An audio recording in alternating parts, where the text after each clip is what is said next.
Gotta turn the killer mic off before we start. How you doing this evening, brother Kyrie? How you doing? You want to know how I'm doing, bro? Yeah, man. You don't sound like you're doing too good. Too hot. You're not doing too hot. All right. My grandma got hit with a Draco. I can't sleep at night. My real daddy lost to my stepdaddy in a slap box fight. I'm fighting demons. I'm fighting demons. Hey, I'm good though, bro. What's up with you, man? Long time no see. You got to fill the listeners in on where you been at, brother. Man, I'm getting ready to move to Arizona. If you don't know, so all the watchers, I've been doing that. You know what I'm saying? Working out. You know what I'm saying? Trying to get right, get ready for this heat. But that's basically it. Working. Dog. You said that last part cut. I said that one more time. I said working. That's basically it. Yeah, man. We both in the transitional period time in our lives. You know what I'm saying? I'm getting ready to sell the crib. Well, it's already listed, so I'm just waiting for somebody to go ahead and pick up on it. And in the meantime, you on your way out of here, bro, which is sad. But I know this could be the beginning of a new deal for you. So a new step in your life, I should say. You know what I mean? So I'm really looking forward to this stage for you.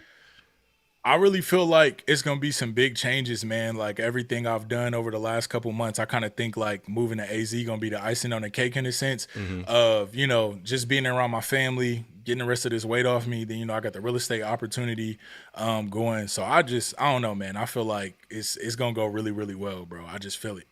That's what's up, bro. Yeah, I'm really looking forward to it too. Like I said, I never want to. I hate to see you leave Texas because you know we so close, but like I never want to see somebody not transition to the next. You know what I'm saying, step in their life, and I think it's about that time for you. Man, I appreciate that, bro. And of course, I'm definitely gonna try to be back if I can because I love Texas, bro.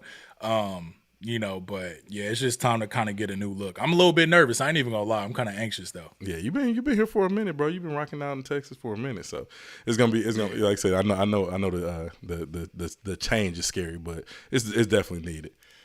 Right. For sure. But for everybody tuning in, just to let you know, this is Unlabeled the podcast. I'm your illustrious host, Jerome Williams. I got my good brother Kyrie in the building, and we've already done our introduction piece. Tonight, y'all see, Should We Knock the Hustle is on the screen because we're gonna kind of talk about this settlement first with Jay-Z and Dame Dash over the Reasonable Doubt lawsuit. So we trying to stay copyright free. So I played the music before the pod. We turned up a little bit before we went actually live. So y'all gonna have to actually go on the audio side to tune in to see what vibes I provided. Because that's probably gonna be the thing moving forward. We're gonna play the music before the show so we can stop these copyright strikes that I keep getting on YouTube. Because I be out of control. But I be trying to keep y'all lit. You feel me? All right, somebody in the comments just said, just threw me complete. Y'all talking about show them hoochie daddy shorts, Kyrie. Oh man, hey, facts. Hey, we got the hoochie daddy bravery elites. Hold on, right quick. I'll be right back. Hey, keep the audience live. No, you good, bro. All right, y'all done got Kyrie lit out here on this episode back with these hoochie daddy shorts. But as I was saying, Jay-Z and Dame Dash reached a settlement for the Reasonable Doubt lawsuit. The fiasco between Jay-Z and Dame Dash. This article is from Afrotech, by the way. It was posted June 14th. The Reasonable Doubt fiasco between Jay-Z and Dame Dash has finally come to an end for now. Just 1 year after the Rockefeller filed a lawsuit against Dame Dash for attempting to auction Jay-Z's critically acclaimed Reasonable Doubt album as a non-fungible token, NFT, for those who are not familiar, the hip-hop mogul has reached a settlement with the label. According to TMZ, Dame Dash is now completely banned from selling the 1996 debut album as an NFT because Rockefeller owns all rights to the project.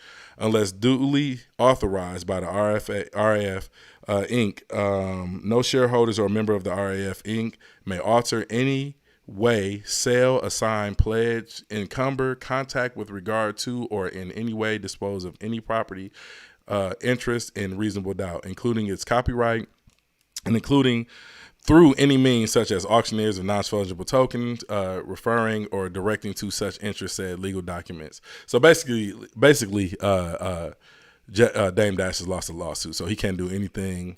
He's basically barred from doing anything moving forward, selling Reasonable Doubt. Only thing he can do is sell his interest in said album. So how you feel about that? You feel like it's kind of weird that they handled it in court instead of kind of Jay and Dame talking to each other? I didn't know. Like, do they have beef or something like that? Well, it's just beef because like pretty much Dame Dash just walked away from Rockefeller. If anybody don't know, he's just kind of just said the hell with it and just decided to walk away. So basically, like I said, this lawsuit is just barring him from doing anything because he still had controlling interest or some interest in controlling interest in Reasonable Doubt. But this just barred him from that. But I knew he was gonna lose because literally this is right. Jay-Z you going up against, bro. Like, you know what I'm saying? This man got an infinite amount of resources, so I figured he was gonna lose. Yeah, Jay-Z definitely got the resources for it. What kind of made me ask that too, though, is like later on in the article, it kind of showed one of Dame Dash tweets, and it was like he basically stated, "Hey, please don't believe the hype. Please don't believe this hype. We're nowhere near a settlement." He wrote, "They accuse me of doing something I did not do, and now they have to prove it. And I can sell my share anytime." My glasses ain't working, my bad. I hashtag ask the judge and Jay-Z and Biggs Burks. If you want to settle this, holla at me. We used to hustle together. Court is corny. Let's talk like men for the culture. That's like such a Dame Dash response. Court is corny. It's like you trying to peer pressure him out of court. But yeah, I mean, clearly you did it. Peer pressure. Clearly you did it. Yeah. And it's kind of funny that he went on record saying that because Dame Dash always talk about how he loved to stay in court. So I don't understand how you gonna say court is corny. I guess he's just using whatever he can at this point to kind of garner attention and whatnot. You know what I mean? But he's definitely contradicting himself from things he said in interviews. He was just on Earn Your Leisure's podcast talking about how he likes to stay in court. You know what I mean? So, but yeah, I knew this was I've heard him say that before. Yeah, I knew this was gonna be a losing battle for him, man. So now, unfortunately, Dame Dash, you got to hold this L. 100%, you gotta hold the L. I still respect Dame Dash, but you can't do that, especially with Reasonable Doubt. That was like a huge album. Do you know why he walked away from Rockefeller? It was just like I guess just bitter. From his words, from interviews that I've seen, just bitter. You know what I'm saying? He was like, I'm done with it, and I can get bread anywhere else. Dame Dash has always had like this amazing self-confidence. You know what I'm saying? Self-confidence level through the roof. And so I guess he felt like if he can walk away from that, he can build something else. You know what I mean? Because I think the thing that caused a rift between them is because Dame Dash has always been like the militant black. I'm a boss. I'm an owner. You know what I'm saying? Can't nobody tell me what to do. I ain't playing fair with none of these record company CEOs. None of that. You know what I mean? I control Rockefeller. We control the cool. We supply the cool. You know what I mean? Can't nobody tell us how to operate. We've seen that in if y'all ain't never watched the what was it? Was the Rock the Mic tour documentary? Fire. But you really get to see Dame Dash personality in that. And like I said, he's always been the more militant version. Jay-Z's always been the military man. I want to garner relationships, value relationships, and build from there. And you kind of seen that once they split. You know what I mean?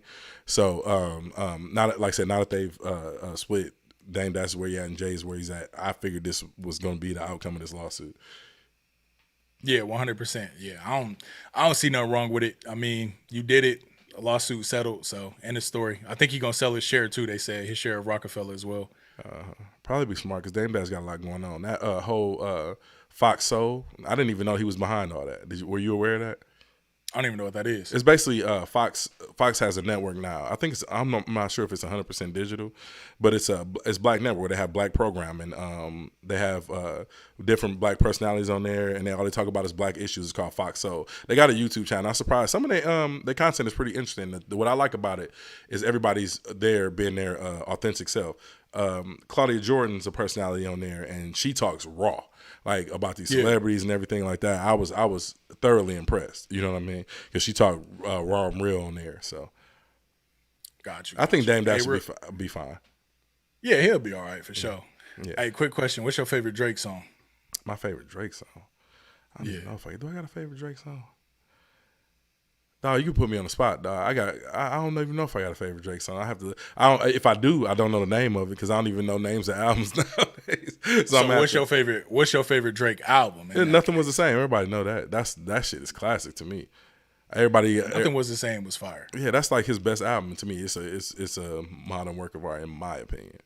I'm going out of the way when I should have been home. Yeah, The even only time of the day I get to spend on my own. you acting real beige right now, bro. Don't come on the podcast acting Hey, this dog. Hey, beige. look. Hey, first off, speaking of beige, Drake dropping an album tonight. So Let me just released it. It says Drake's been holding out on us, and this is an article from XXL, by Hold on a the way, second. or double XL. Breaking news, y'all. Breaking news. Light skinned ninjas stand up. This for us, y'all. all right. Anyway. All right, so Drake's been holding out on us. The rap star just announced a new surprise album on Thursday, June 16th. Drake sent shockwaves through the internet after announcing he will be dropping an album tomorrow, June 17th at midnight. The new album is Drake's 7th solo LP. It's called Honestly Nevermind, one of the most light-skinned titles of an album I've ever seen in my life, especially after releasing it after Certified Lover Boy. And this is 9 months from a Drake album. Usually we got to wait like a couple years or a year or two. So it's pretty surprising to see this album. If y'all want to check out the cover art, it's on Instagram, and it kind of looked like a tramp stamp. I don't like the album artwork like at all. If y'all want to check that out, I'll put the link in the I'm gonna go ahead and put the link in the chat right quick so y'all can see that. Hey, Minka Jenkins, what's popping? Minka Jenkins in the chat. Mm-hmm. What up, brother? I'm not finna make the joke I want to make because it's Pride Month. All right. Is that why it's so hot outside? Is God giving y'all a preview of what y'all gonna be like in hell? Hey, yo. Oh, I'm sorry. I'm not supposed to say that on the air. Pause. Hey, I just dropped the link in the chat for y'all. But yeah, Drake dropping a new project. What you thinking, man? You think it's gonna be good? Every time Drake changes his hairstyle, we know an album coming. All right. Yeah, because them cornrows ain't what's up. But I hope it's good. I'm put like this because I didn't like his last project. He had like maybe 3 or 4 tracks that I really messed with on his last project. It like he ordered it perfect though, because the way he had it, the track listing, and the way he played the songs he put the songs in the right order is basically what I'm trying to say as far as like a set list. Low like fam, but he ain't that last album was not what's up. So I'm really hoping that this one is good. I'm hoping that it's a more lyrical album. I hope he ain't trying to teeter on that. Oh, if you like Drake and you like the singing Drake. I want rap Drake. Yeah, I want rap Drake. Drizzy, give me some bars, Drake, please. It's been a great year for music so far. So I'm really looking forward to hearing what he got to offer.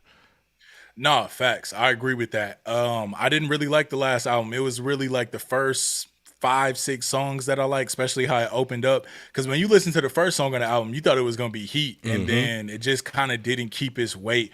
I want to say after Too Sexy with like Future and everything like that, it was just kind of like some mid. What's your favorite album this year? Because it has been a lot of good music that came out. Golly, bro, it gotta be. Then what's that? ESTG and 42 Doug. That album they got, that shit hard, fam. Like I can't even. Okay, I haven't listened to that yet. I'm gonna add that on Apple Music right now. Yeah, that joint, I gotta look up the bro, because like I'm getting old, fam. I can't remember none of the names of these albums. I just be remembering the artist and who it is, and I just go to it on Apple Music. It's like how like the DSPs and spoiled me. You know how you forgot how you start remembering phone numbers. Now I remember no names of albums or songs, fam. But yeah, this that album so far, I haven't made it all the way through, but I love that album. Of course, I love the Kendrick. Man, what done dropped this year? There's been plenty of music that came out this year. Yeah, I'm kind of overwhelmed. I don't even know. Yeah, I can't even keep track of all the releases this year. Yeah. Hey, speaking of remembering phone numbers, like I feel like the world was way better when you had to remember phone numbers. Gas prices was down. You know what I'm saying?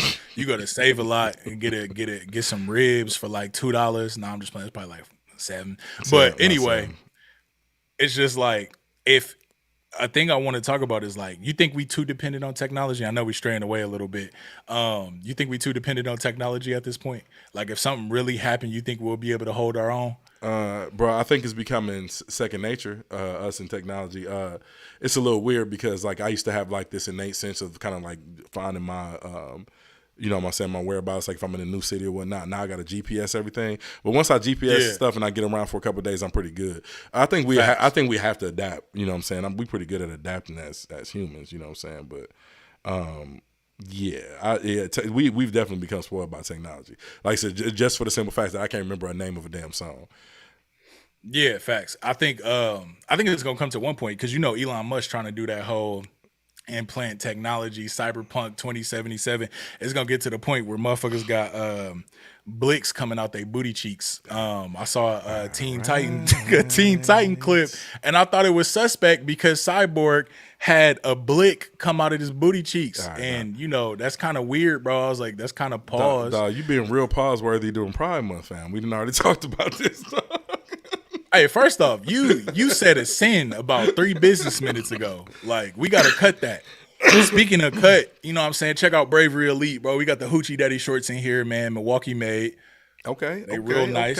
You know what I'm saying? Like them. I'm fat, so the shorts taking up the whole screen, but hey, they some real nice shorts. Check out Bravery Elite, Milwaukee made, man. Are they breathable for this heat wave that we in right now? Absolutely, bro. They real comfortable. They real comfortable, good quality shorts. Hey, post a link in the chat, Bravery for them shorts, because I'm gonna have to get some. Yeah, post your link, bro. Yeah, I'll be putting plenty Vaseline on my legs in the summertime, and they be shining and shit. That might kind of compliment it. And it's Pride Month.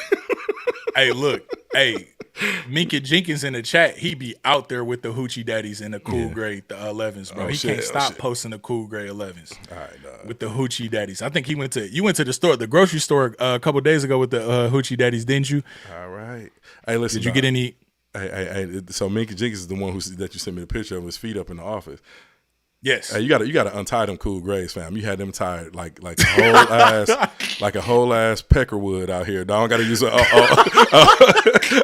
old nigga word. You had them tied like a peckerwood. Bro, cutting off the circulation to his ankles, bro. Why you got them shoes tied like that? Yeah, that was so disrespectful. But back to the joint. The 42 Duggan ESTG album is called Last Ones Left. Yeah, I'm rocking with that. All right, Ben, I'm finna download that right now. Yeah, that joint fire. Dog, you really got me thinking about my favorite Drake song too. I don't really mess with light skinned niggas like that, but I like. Man, let me look at bro, like, cause I gotta look. Hold on, which one I like, dog. Like, you got me. Cause Drake got some heat. I can't lie, bro. Like, as much as I don't like his albums in their entirety, like Drake be going crazy. I can't even front. There's only 2 albums I've liked in there entirely, and I know one you're gonna disagree with because you hate it. It was Take Care for me, and then it was Nothing Was the Same. I listened to both of those though. Well, it was a couple songs on Take Care that I skipped actually. I'm capping, but I listened to Nothing Was the Same all the way through, like multiple times. Yeah. Hey, listen, bro. I got Peckerwood stuck in my head. I was about to call this album Peckerwood. And I don't know what people's obsession is with Take Care is. That album never resonated with me like that. I don't know. Maybe it was because I was overseas when it came out, and I just couldn't like really get the vibe out what it felt like outside. You know what I'm saying? But if the other album that I like in its entirety was If You're Reading This Is Too Late. That was the other album that I pretty much like in its entirety from Drake. You know what I think, bro? I actually think I like Drake features more than his actual songs sometimes, because I feel like his features, like the ones he got with French Montana, Fire, the one he did with Block Boy, I really like that one. What was that one called when they was doing that shoe? Yeah, that shoe dance. I forgot. I know what track you're talking about. I told you I'm old. I can't remember the name of these damn tracks. But yeah, I mean, Take Care has some solid stuff though. Like you had Take Care with Rihanna. That's when Rihanna had the red hair and she was at her peak, in my opinion. Peak Rihanna. What else? I know what else got some peaks. Man, hey, I know everybody heart broke. Rihanna done had a baby. Why do we do this as men whenever like a celebrity woman has a baby that we got a crush on? We just automatically get depressed like we even had a chance in the first place? Because we be lusted, fam. That's why. What you mean, fam? It's like, hey, but listen, dog. Hey, I've seen worse celebrities. So all we waiting on is a bag, fam. We can get put in them positions. Because I'm still wondering about how Jermaine Dupri got Janet Jackson. I'm still mad about that to this day. Man, like how is that possible, bro? Yeah, I seen Jermaine Dupri the other day and I just shook my head, bro. That's all I could think about with Janet Jackson. You ever seen an ant under a microscope? That's what Jermaine Dupri looks like. Go Google an ant under a microscope right now and then tell me that don't look like Jermaine Dupri. Everybody in here. Hey, K-Ron in the chat. What up? #lusting. #lusting. All right, dog. All right. So listen, let me speak my piece on K-Ron, right? Let me speak my piece on K-Ron. Oh yeah. You got to clear the air on that because thing, okay. I gotta clear the air. It was Montre's thing, but it was an inside joke with the group. You know what I'm saying? It wasn't no intellectual property. First off, 80% is egregious. I'm the one that came up with K-Ron. I trademarked that, fam. Okay, so right. Yeah, okay. You made it up. Montre ran with it. I posted it and it went viral. It's at like 33,000 likes or whatever, like 1,300 retweets. And I didn't spell it wrong. We know Twitter can't read. Twitter is the most ignorant social media base out of all of them. If we would have put K-A apostrophe, people would have been saying Quran. Like, bro, where's Allah? Y'all talking about, they would have said Quran. They wouldn't have got it if it wasn't spelled K-Ron. That's hilarious. I'm putting K-Ron on the t-shirt too, with old boy with the wig on it. And Montre, I'll give you 20%. Jerome, I'll give you 40. 40? Okay. Oh, and then I'll take the rest. Montre, you old broke. I'm getting that 40. I'm getting that 40, fam. Hey, but let's transition on to some more serious topics because prior to our sabbatical, we were discussing stock market and investing because we think on this podcast that economics are extremely important to our plight as Black Americans, and I think that's the only real route to freedom is basically becoming economically empowered so we can start lobbying. It's not a theory I have. I've seen it work for other cultures, so I believe it's going to take the same thing for us. We see that as the demographic shift in this country a little bit. A lot of things are starting to change for African Americans. We're starting to enter into new territories as far as that goes, and I'll touch on that a little bit more later. But so some general stock advice. I want to talk about the S&P 500 entering the bear market because I'm not sure. Like I said, we gonna start getting into more of this financial literacy on the show because, like I said, as I learn, y'all learn. I think the only way you can be a true great leader is if you learn and continue to educate yourself. Right. So I want to bring up this article from ABC News, right? I had this put up the other day. It's about the S&P 500 entering the bear market and basically what this means and why everybody is panicking right now, right? Transition the title, fam. Thank you. Let's get into it. Yeah, let's get into it. So I'm waiting for the article to pop up. I had to transition the title on the screen. It's tripping. All right, so this article was posted June 14th from the ABC News. So the S&P 500 is entering the bear market. Here's what that means. So I ain't gonna read it all verbatim, but basically a bear market is when the stock drops more than 20%. So overall stock price dropped from 20%. So right here it says Wall Street is back in the claws of a bear market as worries about inflation and high interest rates overwhelm investors. The Federal Reserve has signaled that it will aggressively raise interest rates to try to control inflation, which is the highest in decades, throwing the war on Ukraine and slow down the China's economies. And investors have been forced to reconsider what they're willing to pay for a wide range of stocks. From high-flying tech companies to traditional automakers, big swings have become a commonplace, and Monday was no exception. The last bear market happened just 2 years ago, but that would still be the first for those investors that got their start trading on their phones during the pandemic. Thanks in part to extraordinary actions by the Federal Reserve, stocks have for years seemed to go largely into a direction up by the dip. Rally cries after every market slide has grown fainter. After stinging losses and several plunges in a risk asset like cryptocurrencies. Bitcoin fell from below $23,000 on Monday. The price of Bitcoin neared $68,000 late of last year. So as y'all can see, that even the stock market crash right now is affecting Bitcoin as well. And the reason they like to call it a bear market is because bears hibernate. So when the market likes to drop at this rate, it's basically a hibernating market. So that's why they call it. So the market got narcolepsy. All right, narcolepsy. All right. So Hey, what was I finna say? Narcolepsy. I hate you so much, dog. Can't be serious for a second, but yes, the market has narcolepsy, and I'm not in the chat right now, so y'all got to bear with me because I'm trying to disseminate this information. Kyrie, keep coming with the jokes though. But okay, so why is it called a bear market? A bear market is a term used by Wall Street when the index like the S&P 500 down and the Dow Jones and the individual stock has fallen 20% or more from its recent high for a sustained period.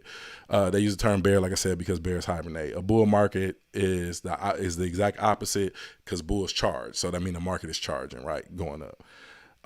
So why this bothers investors? The market's enemy number one is interest rates, which are raising quickly as a result of high inflation battering the economy. Basically, thanks to Joe Biden by doing all these stimmies and dropping all this bread into the economy. Low rates act as steroids for the stock markets and other investors, and Wall Street is now going through a withdrawal. The Federal Reserve have made an aggressive pivot away from propping up financial markets and the economy with record low rates and focus on fighting inflation. The central banks have already raised its key short-term interest rates from its low records to near zero, which had encouraged investors to move their money into riskier assets like stocks and cryptocurrency to get better returns. All right, so last month the Fed signaled that additional rate increases of double the usual amount are likely in upcoming months. Consumer prices are at the highest level in 4 decades and rose to 8.6% in May compared to a year ago. So as all y'all can see, that all the interest rate, if you're in the market to buy a house right now, it's probably not going to be a good time all this year because the Feds are steady raising interest rate. I think the national mortgage interest rate right now is almost at 6%. Mind you, I bought my house 3 years ago and I had a 2.5% interest rate on my home. So right now, like I said, it's skyrocketing, and the rates are going to increase to combat inflation. What are you about to say, Kyrie? Due to personal interest, go ahead and we're not gonna go with that. Buy homes, you know what I'm saying? Because I'm gonna need that bread, real estate. But nah, real good information, by the way. Also, I like how you spit all this financial information and you threw like some hood intellectualism in there when you said stimmy. I couldn't stop laughing at the stimmy. My bad, but you know what it is. Yeah, but hey, no, real good information, y'all. So like, I'm still not done yet, but you can go ahead. Oh, my bad. Yeah, I've heard this term so many times, and I know you probably about to get to it. America's on sale. So talk to us about that, Jerome. When you say America's on sale, what should we be doing right now? So if I was you, if I was y'all, if I was new into the stock game, this is what I would be doing. Like you said, America's on sale right now. These stocks are at all-time lows almost right now. From their like I said, their averages. So to give you a perfect example, Amazon, they split, I think officially for retail investors, I think it was June 3rd, if I'm not mistaken. Don't quote me on that. Y'all can fact check that. But I think it was June 3rd. And when they split, they was at 122. And I thought that was an amazing price to get into Amazon because I got faith in Amazon. We all know there's a good company. We see their boxes every day on everybody's porch. We know they ain't going nowhere no time soon. So I thought 122 was an outstanding price for Amazon. You know what I'm saying? Now I think the lowest they've gotten to this week was 102. So that's $102 for a share of Amazon. I will talk about compound interest on a later episode. I really don't want to dive that deep into it on this episode. But one thing y'all have to understand about investing into the stock market is that you get compounding interest. You don't have simple interest. Simple interest is what you basically get when you have a savings account where you get like maybe 0.3% return on your money every year. You know what I mean? Compounding interest, your interest rate compound every year. So basically, if you had 10% interest one year, with your gains the next year it'll be 20%, and it'll just compound. That's how you gain money in the stock market, and that's how you build wealth. But like I said, I'll get into that a little bit later. But what you want to be looking at is some of the things that you buy. Like if you look in the chat right now, Brandon is talking about Apple, Microsoft, Amazon, VO, which is Vanguard's S&P 500, VTI, which is total stock market index funds. And those are some great investments because they draw down as the least right now, and like I said, they're on sale. So if you're gonna grab those, if you're a new investor, like I said, write those ticker symbols down, do your own research, because like I said, this is for entertainment purposes, and I'm not no stock investor, I'm not a professional, but I'm trying to tell y'all we're yelling these out right now for a reason, because like I said, these are great investments. If you're starting out to build your portfolio right now, everything's on sale, everything is red. We still ain't seen the worst. I think it's gonna be a lot worse as the year goes on. But typically bear markets, they only last about 14 months. That was in this article as well. I was going to get to that as well. But from their low, right? So if you start investing now this year and just buy all this stuff while it's at a discount, and look at their historical highs, you'll pretty much be straight. You'll see that you can invest in these companies and gain a lot of money if you buy and hold them. But the key to investing is you don't want to invest any money that you're going to that you're going to need for the next 5 to 10 years. So make sure that this is some throwaway, like some shoes that you might use for some outfit or something like. I mean, some money that you might use for some outfit or to buy a pair of shoes or something like that. Let me hop in right quick. Excellent information, brother. So speaking on like the money that you guys use for a throwaway, the best way to do it right is only spend like 9/10 of your income. Like pay yourself first, 10% of what you get paid each check or what your yearly income is, and you want that money to make money for you. And then that money that you made, you also want it to make money for you. So that's what we talk about when we talk about compound interest. Put that 10% away, don't touch it, live off of that 9/10 of your income, and use that 10% that you're saving for yourself as your investment money. That's all I wanted to say, bro. No, you good. So this is what I was talking about about the bear market. I said on average, the bear markets have taken 13 months to go from a peak through and 27 months to get back to breaking even since World War II. So, like I said, history says that these stocks will get back up to a high, right? So that the biggest decline was in 1945 occurred. The biggest decline since 1945 occurred in 2007 to 2009 bear market, where the S&P fell 57%. History shows that the faster an index enters into a bear market, the shallower they tend to be. Historically, stocks have taken 251 days, 8.3 months to fall into a bear market. When the S&P 500 has fallen 20% at a faster clip, the index has averaged a loss of 28%. The longest bear market lasted 61 months and ended in March 1942. It cut the index by 60%. All right, so how do we know when the bear market is ended? And like I said, for those who just tuning in, the bear market is when the market is retreating, it's dropping by at least 20%. They use that term because bears hibernate, so that's basically what they're saying. The market is hibernating. So general investors look for a 20% gain from a low point, as well as sustained gains over at least 6-month period. It took less than 3 weeks for stocks to rise 20% from their low in March of 2020. That was when the pandemic hit. So what experts like to say, let me find that part in this article of what to do during this time, right? Because like I said, I'm not an expert. All right, so you sound like one. Right, I'm pretty good, but I ain't no expert.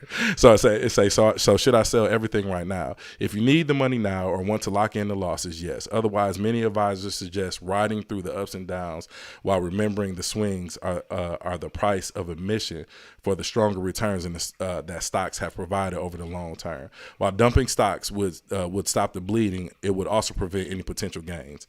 Many of the best days of Wall Street have occurred either during a bear market or just after the end of one. That includes 2 separate days in the middle of 2007 and 2009 bear market, where the S&P 500 surged roughly 11%, as well as leaps of better than 9% during and shortly after the roughly month-long 2020 bear market. So I just want to advise y'all, like I said, open up your brokerage account. If you don't got one now, open up a brokerage account, put some bread in there. Right now, I'm telling y'all, America is on sale. This is called, people also like to refer to it as a great wealth transfer, right? So right now is the perfect time to enter the market if it's never been one. So that's why I want to get our listeners out there now. If you got if you're sitting on a little nest eggs, put it in the market. It might see red for a little bit, but eventually it's going to go back up. But like I said, make sure this is money that you don't need for the next 5 to 10 years. Yeah, let that money pile up, man. Mm-hmm. A lot of times what we see during these times is like, and the reason that the market is in a bear market is because when people start to lose money and the economy is not doing great, people pull their money out of their investments. They pull their money out of banks. They stop spending as much. So it causes this cycle where everything goes down. So right now, like he said, is the perfect time to buy. A lot of people kind of freak out. You don't need to freak out, right? How do you got to learn how the world works. How do I invest? I know it sounds like a foreign language at this point, but you got to take that time to learn how the world works and make your money work for you, because your biggest wealth builder is going to be the income that you're currently receiving now. Facts. And also, man, like, we live in America, right? Like, everybody can't run a company, but everybody should own a company. And when you buying a stock, that's exactly what you're doing. You have when you own a share of a company, you have voting rights to that company. You're owning that company. A lot of people don't understand that. So everybody can't start a business in America, but everybody should own one. So like I said, add some stocks here. The Apple make it super easy too. You got a watch list built into your phone. That stock app, go in there, search for the companies that you like, do your research about the company. And enter the market. Open up a brokerage account and enter the market. I encourage everybody to do it because that's the greatest wealth building tool we have. Because I'm telling y'all right now, excuse me, I'm 38. Social Security probably gonna be gone for my age group for me and anybody younger than me. Hardly any job right now is offering a pension. So we used to have a three-legged stool, right? It used to be pension, 401k, and Social Security. That was how people retired. Now you can go ahead and pretty much wipe away pension because not a lot of jobs don't offer it, and Social Security's out the window. So for a lot of us, I don't give a fuck how much bread you're making. If you're not investing it, you're not going to be able to retire at age 65 if that's your plan. You know what I mean? You're still going to have to find some other type of way to invest to gain wealth, to build wealth for your family, and so you can sit your ass down at 65 and not be clocking in at Walmart as a damn door greeter. Them people ain't doing that because they want to; they doing it because they got to. I was just finna say that too, or working at Chipotle Plus in 2087, scooping slow as hell. All right. What's the fucking problem, Granddad? Why are you scooping my goddamn Chipotle sauce so slow? God damn it, dude. Just want my guac and chips, bro. The fuck, bruh? It's going to be a black dude with a lip ring talking to you like that, too. It's going to be Minky Jenkins. That's what it's going to be. Why would you assume my gender, bruh? I'm sorry. Let me stop, dog. I got to stop with all these. Rachel Dozell up in here. But I think you want to talk about Juneteenth, right? Oh yeah, basically. So I kind of wanted to like touch on it in a sense of, again, it's just the anniversary of Juneteenth coming up on the 20th, right? The 19th. The 19th, fool. Juneteenth is the 19th. This nigga said the 20th. Lord Jesus bless Kyrie, y'all. Nah, so this is why, because my job, they given the 20th off as a holiday since it's a Sunday. Yeah, because it's it's a federal holiday, so normally if it falls on the weekend, they give you the 20th off. But you're gonna get red for Juneteenth on the 20th. Right? That's cool. I deserve that. I deserve that. I'm finna type. Go ahead. So yeah, basically, Brandon had brought up a conversation point that I wanted to talk about, and I'm not even I just kind of want to acknowledge it, right? So basically, what I want to talk about is a lot of people have questions about why Black Americans get frustrated when certain things happen in our country versus when certain things don't, right? So when America makes Juneteenth a federal holiday, most people see, hey, the blacks got something, or however they want to refer to us in that sense. They're like, they got something. Why are they still angry, right? Because a holiday, while it's great that America is finally acknowledging that, it's the time that it happened. So during the same time that Juneteenth became a federal holiday, the anti-Asian hate crime bill was passed. And for a lot of Black Americans, that was frustrating, right? Because we're coming off a year, especially in 2020, where we saw a lot of Black men that were hung from nooses in public, and nobody really talked about it. And they deemed these as suicide, even though the evidence didn't line up. And we were seeing things like Atiana Jefferson. We were seeing things like, what's the case that happened in Georgia, Jerome? Ahmaud Arbery. Okay. We were seeing things like the Ahmaud Arbery, right? So for us, it was like, where's our anti-hate crime bill, right? Mm-hmm. Yeah, we got Juneteenth, but there was no legislation passed to protect us. And to us, that's pretty frustrating when you see the difference in that. So what are your thoughts on it? And I don't want to get into a radical speech about it, but I just kind of want to point out sometimes why we're frustrated with certain things in America. My thoughts on it are just that. Like I said, it's very frustrating. My biggest thing is because, like I said, we see public lynchings of Black men all the time, and then we don't have them deemed as hate crimes. 9 times out of 10, the assailant, so to speak, gets a suspension or, paid leave or some bullshit or get reinstated. You know what I mean? So it's definitely rather frustrating. But like I said, we have seen a demographic shift in this country largely as far as it's no laws put in place, right? But we're starting to see white men get frustrated because they're actually experiencing a lack of white supremacy. And when I say that, this is what I mean by that, right? So it was this author who came out. He's #1 seller, so worth probably like half a B. And he came out and he was complaining about how no white men are getting hired for writing roles. And I think he was missing the whole nuance in the situation. Like, the reason white men are getting hired because they're not presenting any new ideas. It's the same stuff. Like, so all these, Right. like I said, we started to see Jordan Peele's and Issa Rae's and the Quinta Brunsons and them get these writing jobs. And it's refreshing to see these new ideas put through television. And like I said, this is without any legislation being passed, this is without any laws put into place, you know what I'm saying? And now we got white men who are quote unquote frustrated behind this, you know what I mean? So I think the world is going in the right direction. It's just a slow progress, you know, a process, you know what I'm saying? What I would really like to see, what first frustrates me more is I would like to see the stuff going to legislation, because I really think I think once America reconciles with slavery, with Jim Crow and all the stuff, and move to take some of this racist legislation and laws out of our policies and laws, you know what I'm saying? They then we can start to heal as a country, you know what I'm saying? And we starting to see that in some places. I'm gonna bring up that point after that, but that's my thought on that, if that makes sense. Yeah, so that definitely makes sense, right? And people also got to understand, it's like when when you allude to the fact that there's still racist laws in place, you guys have to understand when the time these laws were written, and also understand that these laws have not changed over time to accommodate the way that America has changed with their demographics over time.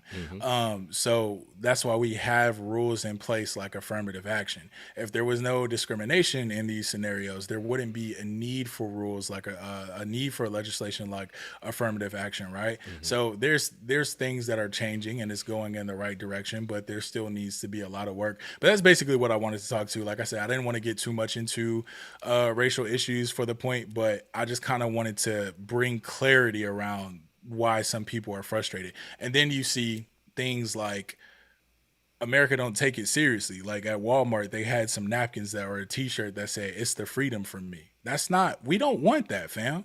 Like, Yeah, I guarantee you somebody black didn't come up with that slogan either. I mean, we Absolutely. I mean, we created it, but you know what I mean? Like, to put it on something in Walmart, I guarantee you that wasn't ran by anybody black in their company at all to be like, this don't sit well with me. You know what I mean? right. Yeah.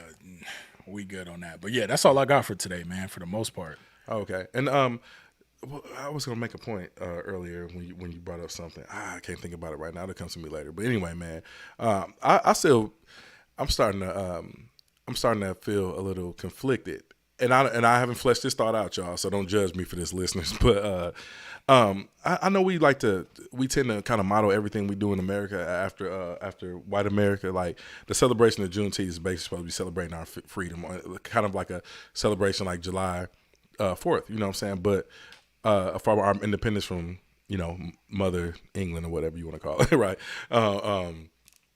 But that independence was earned. It was fought for, right?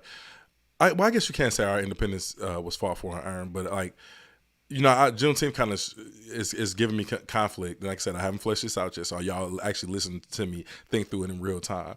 Is because the reason Juneteenth is celebrated is because 2 years after the Emancipation Proclamation, the last people were freed in Galveston, right here in Texas. 2 years later, they didn't know they were free. People still had them in bondage.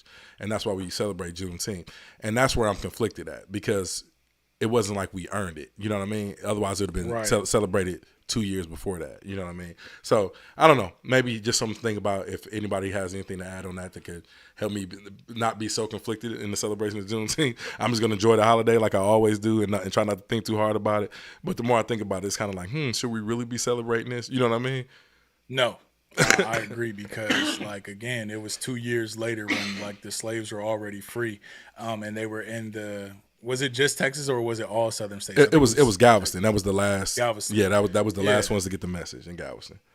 And correct me if I'm wrong, that was a Confederate state, correct? Oh yeah, 100%. Okay. So when people talk about history, this is what we're talking about. Right, Keeping slaves for 2 years after a federal legislation was passed. right. And the last thing I really want to talk about tonight, because I know everybody trying to get out here and enjoy this game. I know the NBA playoffs is on, so I ain't gonna hold y'all too much longer. Don't leave the podcast because I said the NBA playoffs is on either. Y'all can watch the score. It ain't. It's just the game is just getting started. This is a little bit more pressing than the playoffs right now. But all right, Cap. Several U.S. military or Army posts are renaming their posts because they were named for Confederates. And as a veteran, Kyrie, and we served at one of the posts named for a Confederate soldier. Jesus Christ, man. I can't. Tequila. No, this ain't tequila. I'm burping like a motherfucker over here. I've been burping for like the last 30 minutes. I can't stop. But anyway, we served at one of the posts named for a Confederate soldier. So I just want to know what you think of this as a veteran, as a Black American, the renaming of some of these installations. And I can go down the list right here. But, first things first, I didn't even know Fort Hood was named after a Confederate soldier at that point. But I don't mind the change. Let me give the listeners a little insight. So Okay. Fort Hood, which is one of the largest military installations in North America, is going to be renamed Fort Cavazos. Fort Hood, Texas, honors native Kentuckian General John Bell Hood. The installation began as Camp Hood in 1942, becoming a fort in 1950. It is the largest active duty Army post in the United States military. Hood himself was wounded at Gettysburg. Losing the use of his left arm. Despite that, he led his troops in a massive assault during the Battle of Chickamauga, I guess, suffered wounds that led to the loss of his right leg. Fort Cavazos would honor General Richard Cavazos, a Texan, that the first Hispanic American to be pinned with 4 stars. Cavazos served in Korea, where he led a company of Puerto Rican soldiers and earned Distinguished Service Cross, the nation's highest military honor for valor, after he personally evacuated his wounded men against an enemy onslaught. So basically, what they're doing is they're going to go ahead and name all these military posts or Army posts after it seems like minority soldiers. Which is pretty interesting. And like I said, I want to get your thoughts on this. So, Kyrie, you were about to expound. I'll go ahead and let you go. But I just want to read a little bit of that about Fort Hood. I don't mind the changes at all. You know what I'm saying? America's going in a different direction, the direction that it's always should have been going in.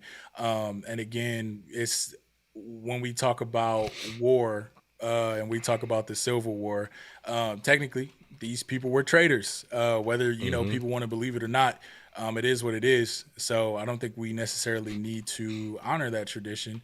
But I get both sides. Like some people, they feel a certain way about it, you know. But yeah, I think it's cool if they change it.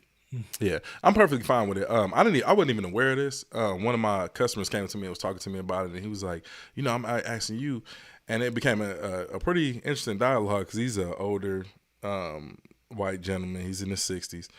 And he said something to the effect of, you know, he's like, he was like, how do you feel about it? And I was like, and I let him know, you know, the history of the Civil War and how it was about, you know, the Southern people keeping their money makers, enslaved Africans, you know what I mean, and how I was like, I was like, bro, like I can't rock with it. Like I'm like first of all, the Confederates lost.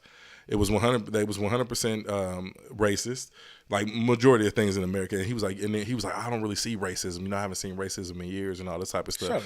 Shut up. And I'm like, well, you won't as a 60-year-old white man. But you're not trying to see. Yeah, and not only are you like I said, not only that, you're not trying to see it. But regardless of the fact, I don't know his experiences. Like, you know what I'm saying? He's from Houston area. He's had black friends, whatever. I'll save y'all the story. But it became a really, really interesting conversation. And I gave him my thoughts about it. And I'm not fucking with nothing named for Confederates. That's one of my things that I was talking about earlier when I was saying that we need to reconcile with slavery. And take some of these racist laws and legislations out of thing. And this is a step right here. You know what I'm saying? Like us removing all these Confederates off the name of these military installations where black and Hispanic people majority serve. You know what I'm saying? That I think that's a great start. Yeah, absolutely. I think so too. Because again, these people were traitors at the end of the day. You know what's funny is like I actually think I found some of my family history, and it kind of ties back to the Confederate Army. I was trying to figure out again where my people came from, how we ended up in Mississippi and Wisconsin, and I found a bunch of like Greer stuff. There was a Confederate soldier. He was an infantry guy. His last name was Greer, and I think they named Greer, South Carolina after him. So I was kind of trying to trace back to where we from, because my family's originally from like the Congo, what I'm kind of hearing from my family and everything. So yeah, it's just, it's just weird. People take pride in the fact that your history and your culture was owning human beings. Like I don't care about it, bro. Like, I'm glad they're changing it. Yeah, straight up. Dan was about to say. I'm trying. Talk about it, Brandon. I got distracted. Brandon in the chat. Yeah, he going in the crowd. Y'all listen, for all the listeners out there who don't understand when we say the chat. We talking about the chat on YouTube. If y'all would like to become a part of our community, go on YouTube, subscribe, download the app on your phone, and you can come in here and engage with us live every Sunday and Thursday on this podcast.